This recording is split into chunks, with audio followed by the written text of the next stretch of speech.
Histoire extraordinaire, écrite par Edgar Allan Poe, traduction par Charles Baudelaire, lu par Équilivre, livre audio. La vérité sur le cas de M. Valdemar. Que le cas extraordinaire de M. Valdemar ait excité une discussion, il n'y a certes pas lieu de s'en étonner. C'eût été un miracle qu'il n'en fût pas ainsi, particulièrement dans de telles circonstances.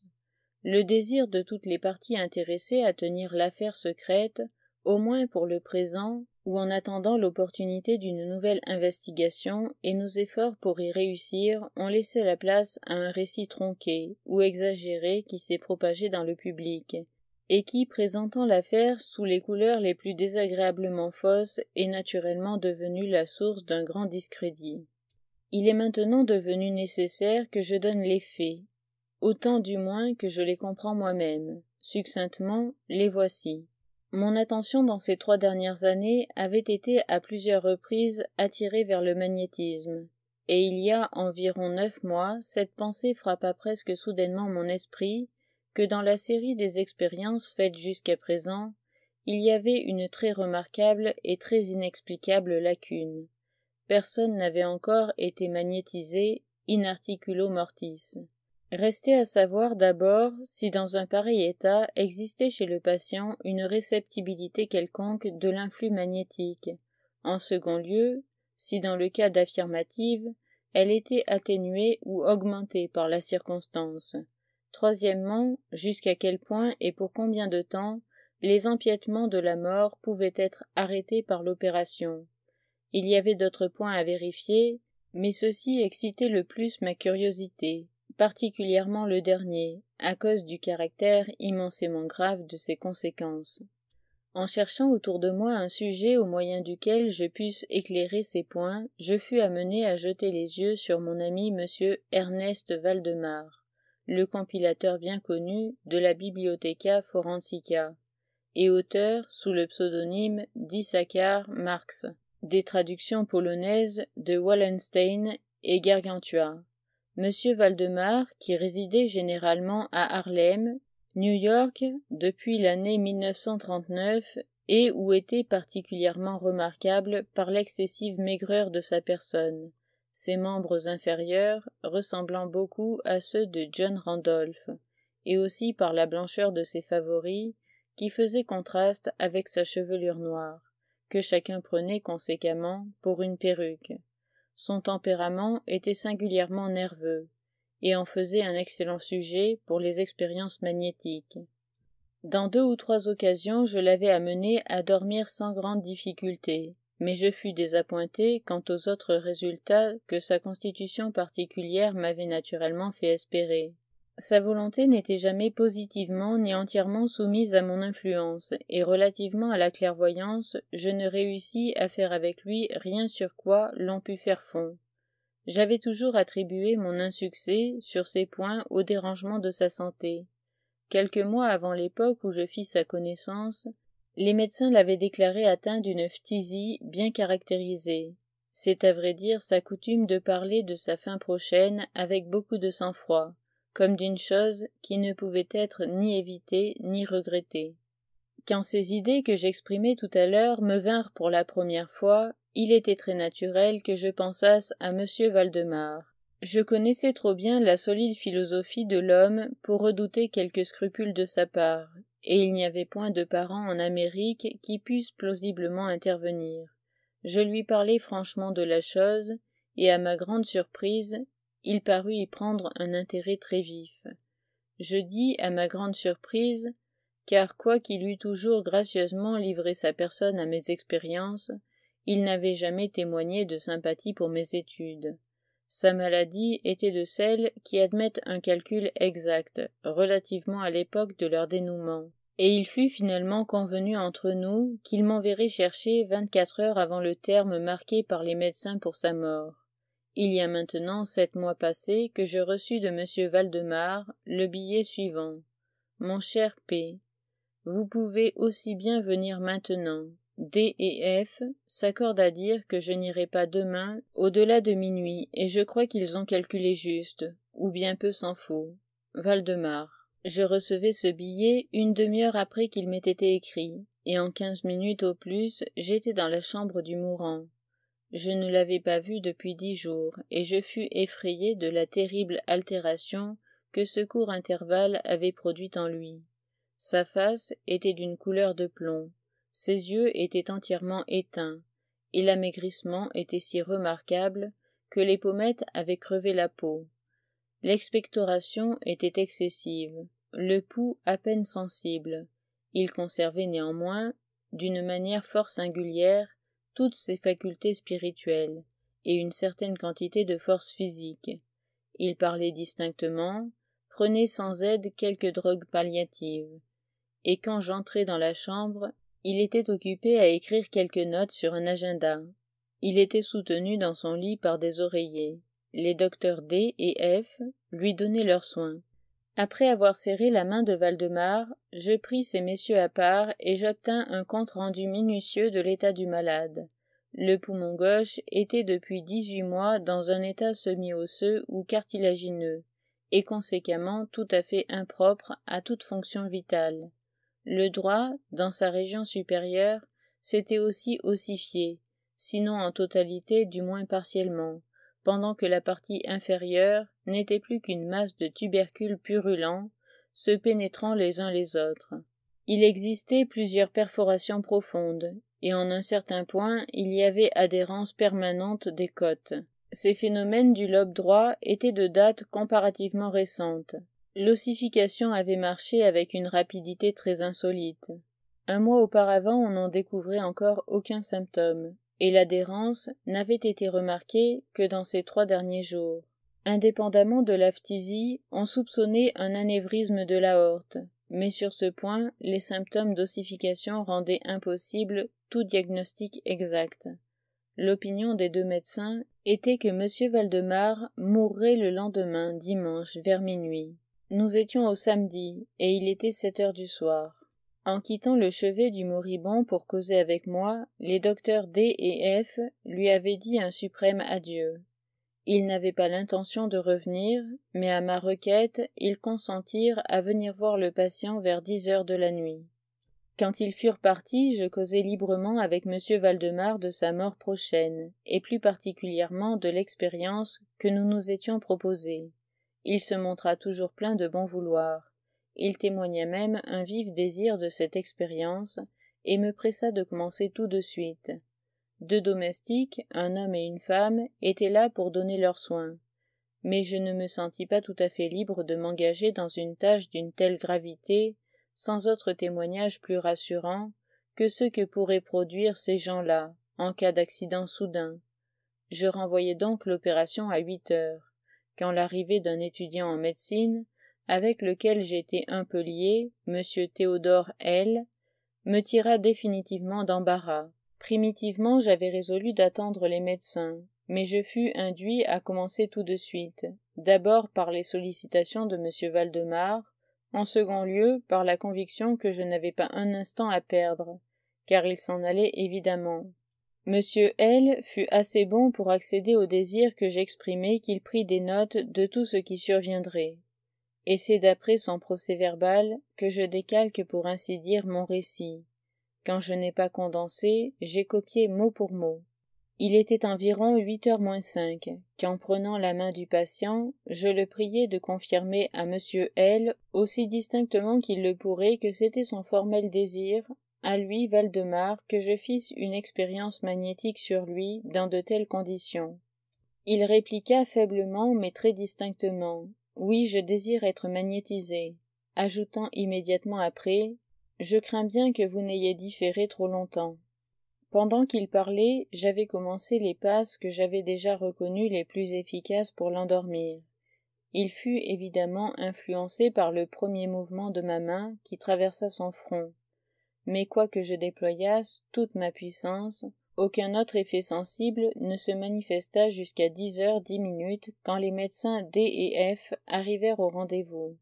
Je leur expliquai en peu de mots mon dessein, et comme ils n'y faisaient aucune objection, disant que le patient était déjà dans sa période d'agonie, je continuai sans hésitation, changeant toutefois les passes latérales en passes longitudinales, et concentrant tout mon regard juste dans l'œil du moribond.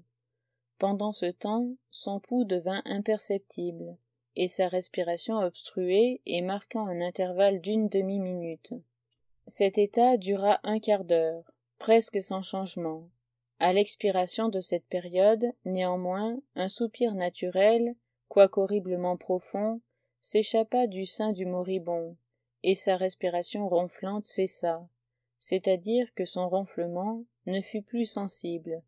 Les intervalles n'étaient pas diminués, les extrémités du patient étaient d'un froid de glace. À 11h moins 5, j'aperçus des symptômes non équivoques de l'influence magnétique. Le vacillement vitreux de l'œil s'était changé en cette expression pénible de regard en dedans, qui ne se voit jamais que dans des cas de somnambulisme, et à laquelle il est impossible de se méprendre. Avec quelques passes latérales rapides, je fis palpiter les paupières, comme quand le sommeil nous prend, et en insistant un peu, je les fermai tout à fait. Ce n'était pas assez pour moi, et je continuai mes exercices vigoureusement, et avec la plus intense projection de volonté, jusqu'à ce que j'eusse complètement paralysé les membres du dormeur, après les avoir placés dans une position en apparence commode. Les jambes étaient tout à fait allongées, les bras à peu près étendus, et reposant sur le lit à une distance médiocre des reins. La tête était très légèrement élevée. Quand j'eus fait tout cela, il était minuit sonné, et je priai ces messieurs d'examiner la situation de M. Valdemar. Après quelques expériences, ils reconnurent qu'il était dans un état de catalepsie magnétique extraordinairement parfaite.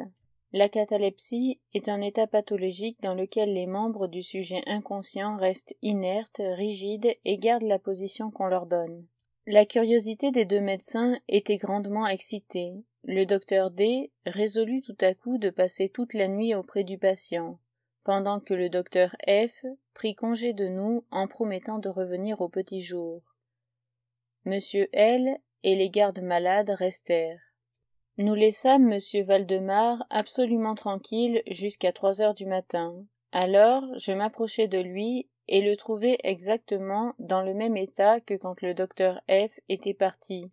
C'est-à-dire qu'il était étendu dans la même position, que le pouls était imperceptible, la respiration douce à peine sensible, excepté par l'application d'un miroir aux lèvres, les yeux fermés, naturellement, et les membres aussi rigides et aussi froids que du marbre. Toutefois, l'apparence générale n'était certainement pas celle de la mort. En approchant de M. Valdemar, je fis une espèce de demi-effort pour déterminer son bras droit à suivre le mien dans les mouvements que je décrivais doucement, çà et là, au-dessus de sa personne. Autrefois, quand j'avais tenté ces expériences avec le patient, elles n'avaient jamais pleinement réussi, et assurément, je n'espérais guère mieux réussir cette fois. Mais à mon grand étonnement, son bras suivit très doucement, quoique les indiquant faiblement toutes les directions que le mien lui assigna.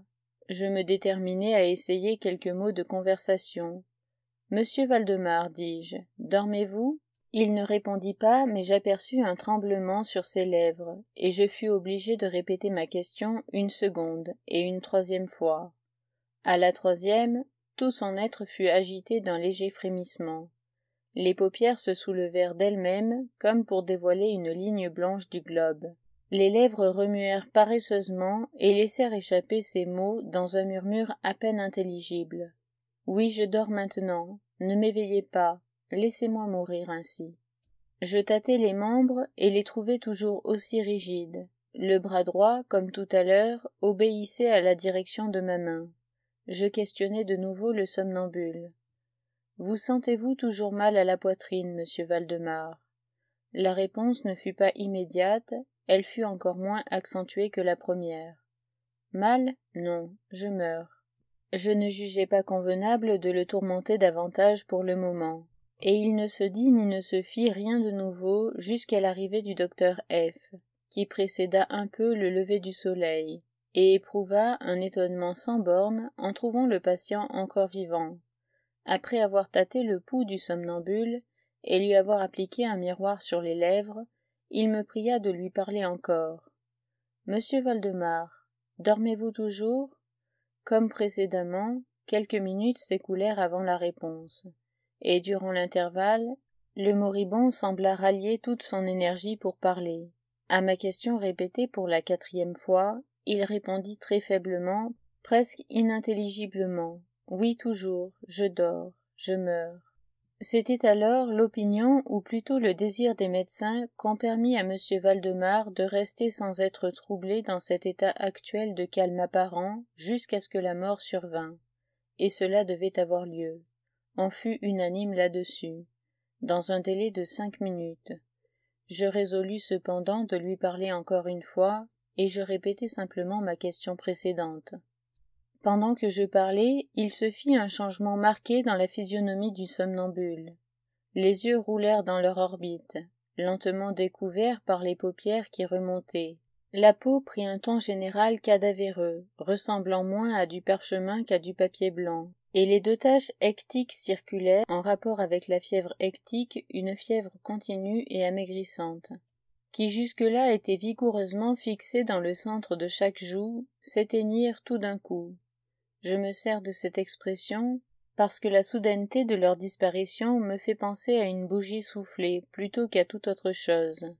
La lèvre supérieure, en même temps, se tordit en remontant au-dessus des dents que tout à l'heure elle couvrait entièrement, pendant que la mâchoire inférieure tombait avec une saccade qui put être entendue, laissant la bouche toute grande ouverte, et découvrant en plein la langue noire et boursouflée. Je présume que tous les témoins étaient familiarisés avec les horreurs d'un lit de mort, mais l'aspect de M. Valdemar, en ce moment, était tellement hideux au-delà de toute conception, que ce fut une reculade générale, loin de la région du lit. Je sens maintenant que je suis arrivé à un point de mon récit où le lecteur révolté me refusera toute croyance. Cependant, mon devoir est de continuer. Il n'y avait plus, dans M. Valdemar, le plus faible symptôme de vitalité, et concluant qu'il était mort, nous le laissions aux soins des gardes-malades, quand un fort mouvement de vibration se manifesta dans la langue. Cela dura pendant 1 minute peut-être. À l'expiration de cette période, des mâchoires distendues et immobiles jaillit une voix telle que ce serait folie d'essayer de la décrire. Il y a cependant 2 ou 3 épithètes qui pourraient lui être appliquées comme des à peu près. Ainsi je puis dire que le son était âpre, déchiré, caverneux, mais le hideux total n'est pas définissable, par la raison que de pareils sons n'ont jamais hurlé dans l'oreille de l'humanité. Il y avait cependant 2 particularités qui, je le pensais alors et je le pense encore, peuvent être justement prises comme caractéristiques de l'intonation, et qui sont propres à donner quelque idée de son étrangeté extraterrestre. En premier lieu, la voix semblait parvenir à nos oreilles, aux miennes du moins comme d'une très lointaine distance, ou de quelque abîme souterrain. En second lieu, elle m'impressionna. Je crains en vérité qu'il me soit impossible de me faire comprendre, de la manière que les matières glutineuses ou gélatineuses affectent le sens de toucher. J'ai parlé à la fois de son et de voix. Je veux dire que le son était d'une syllabisation distincte, et même terriblement, effroyablement distincte. M. Valdemar parlait, évidemment, pour répondre à la question que je lui avais adressée quelques minutes auparavant. Je lui avais demandé, on s'en souvient, s'il dormait toujours. Il disait maintenant « Oui, non, j'ai dormi, et maintenant je suis mort. » Aucune des personnes présentes n'essaya de nier, ni même de réprimer l'indescriptible, la frissonnante horreur que ces quelques mots ainsi prononcés étaient si bien faits pour créer. Monsieur L., l'étudiant, s'évanouit. Les gardes-malades s'enfuirent immédiatement de la chambre, et il fut impossible de les y ramener. Quant à mes propres impressions, je ne prétends pas les rendre intelligibles pour le lecteur. Pendant près d'1 heure, nous nous occupâmes en silence, pas un mot ne fut prononcé à rappeler M. L. à la vie. Quand il fut revenu à lui, nous reprîmes nos investigations sur l'état de M. Valdemar. Il était resté à tous égards tel que je l'ai décrit en dernier lieu, à l'exception que le miroir ne donnait plus aucun vestige de respiration. Une tentative de saigner au bras resta sans succès. Je dois mentionner aussi que ce membre n'était plus soumis à ma volonté. Je m'efforçai en vain de lui faire suivre la direction de ma main. La seule indication réelle de l'influence magnétique se manifestait maintenant dans le mouvement vibratoire de la langue. Chaque fois que j'adressais une question à M. Valdemar, il semblait qu'il fît un effort pour répondre, mais que sa volition ne fût pas suffisamment durable. Aux questions faites par une autre personne que moi, il paraissait absolument insensible, quoique j'eusse tenté de mettre chaque membre de la société en rapport magnétique avec lui. Je crois que j'ai maintenant relaté tout ce qui est nécessaire pour faire comprendre l'état du somnambule dans cette période. Nous nous procurâmes d'autres infirmiers, et à 10 heures je sortis de la maison en compagnie des 2 médecins et de M. L. Dans l'après-midi, nous revînmes tous voir le patient. Son état était absolument le même. Nous eûmes alors une discussion sur l'opportunité et la possibilité de l'éveiller. Mais nous fûmes bientôt d'accord en ceci, qu'il n'en pouvait résulter aucune utilité. Il était évident que jusque-là la mort, ou ce que l'on définit habituellement par le mot mort, avait été arrêtée par l'opération magnétique. Il nous semblait clair à tous qu'éveiller M. Valdemar c'eût été simplement assurer sa minute suprême, ou au moins accélérer sa désorganisation. Depuis lors jusqu'à la fin de la semaine dernière, un intervalle de 7 mois à peu près, nous nous réunîmes journellement dans la maison de M. Valdemar, accompagnés de médecins et d'autres amis. Pendant tout ce temps, le somnambule resta exactement tel que je l'ai décrit. La surveillance des infirmiers était continuelle. Ce fut vendredi dernier que nous résolûmes finalement de faire l'expérience du réveil, ou du moins d'essayer de l'éveiller, et c'est le résultat déplorable peut-être de cette dernière tentative qui a donné naissance à tant de discussions dans les cercles privés, à tant de bruits dans lesquels je ne puis m'empêcher de voir le résultat d'une crédulité populaire injustifiable. Pour arracher M. Valdemar à la catalepsie magnétique, je fis usage des passes accoutumées. Pendant quelque temps, elles furent sans résultat. Le premier symptôme de retour à la vie fut un abaissement partiel de l'iris. Nous observâmes, comme un fait très remarquable, que cette descente de l'iris était accompagnée de flux très abondants d'une liqueur jaunâtre, de dessous les paupières, d'une odeur âcre et fortement désagréable. On me suggéra alors d'essayer d'influencer le bras du patient, comme par le passé. J'essayai, je ne pus. Le docteur F. exprima le désir que je lui adressasse une question. Je le fis de la manière suivante. Monsieur Valdemar, pouvez-vous nous expliquer quelles sont maintenant vos sensations ou vos désirs? Il y eut un retour immédiat des cercles hectiques sur les joues. La langue trembla, ou plutôt roula violemment dans la bouche, quoique les mâchoires et les lèvres demeurassent toujours immobiles, et à la longue, la même horrible voix que j'ai décrite fit irruption. Pour l'amour de Dieu, vite, faites-moi dormir, ou bien vite, éveillez-moi, vite, je vous dis que je suis mort. J'étais totalement énervé, et pendant une minute, je restai indécis sur ce que j'avais à faire. Je fis d'abord un effort pour calmer le patient, mais cette totale vacance de ma volonté, ne me permettant pas d'y réussir, je fis l'inverse et m'efforçai aussi vivement que possible de le réveiller. Je vis bientôt que cette tentative aurait un plein succès, ou du moins je me figurai bientôt que mon succès serait complet, et je suis sûr que chacun dans la chambre s'attendait au réveil du somnambule. Quant à ce qui arriva en réalité, aucun être humain n'aurait jamais pu s'y attendre. C'est au-delà de toute possibilité.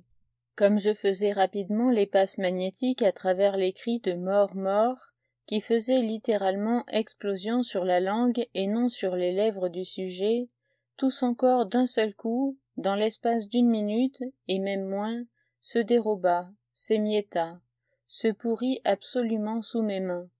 Sur le lit devant nous les témoins gisait une masse dégoûtante et quasi liquide, une abominable putréfaction.